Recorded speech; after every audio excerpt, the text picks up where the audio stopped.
అందరికీ నమస్తే, అస్సలం వాలేకుం. వాత నొప్పుల గురించి అంటే ఆమవాతం కానీ, ధనురవాతం కానీ, గుర్రవాతం కానీ, రుద్రసి వాతం కానీ అంటే సయ్యాటిక.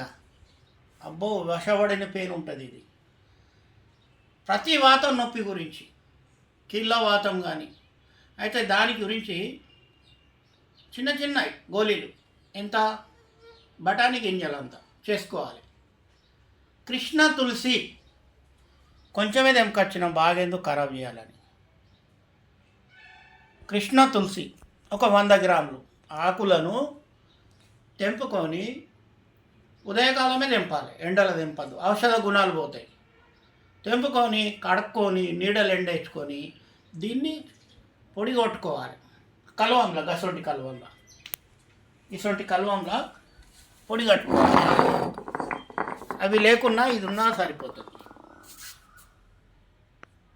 ఈ పొడి కట్టుకోవాలి. పొడి కట్టుకొని దీన్ని వస్త్రగాలితం చేసుకోవాలి. ఒకవేళ మీకు పచ్చిది దొరికింది, కడిగి రోకల్లేసి దంచినా పర్వాలేదు.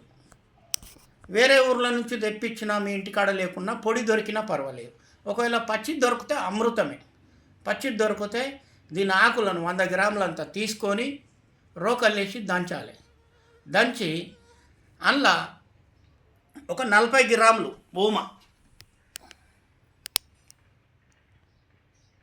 ఓమ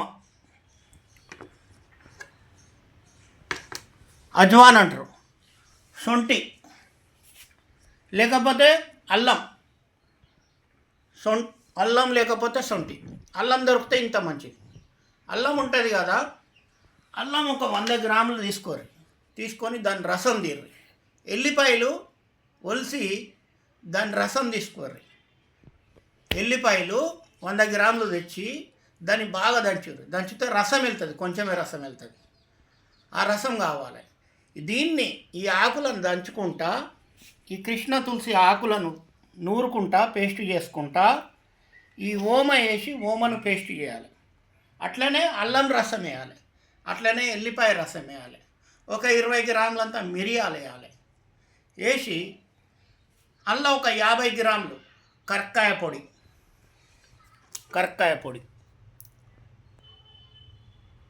50 గ్రాములు వేసినా పర్వాలేదు, కరక్కాయ పొడి 100 గ్రాములు వేసినా పర్వాలేదు. మన ఉదరం శుద్ధి అవుతుంది, కడుపు సాపు అవుతుంది.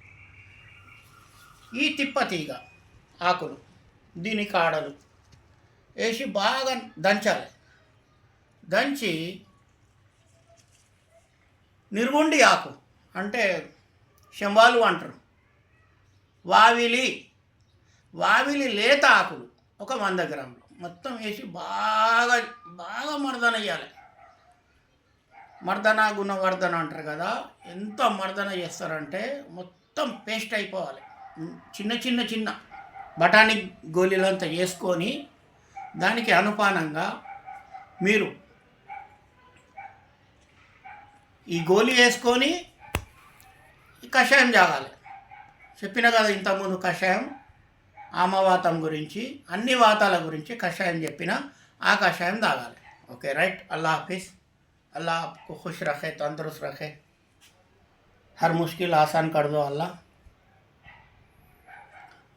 अल्लाह आपकी बीमारी शफा करो. बीमारी देने वाले की ज़ात अल्लाह की है, बीमारी शफा करने वाले भी ज़ात अल्लाह की है.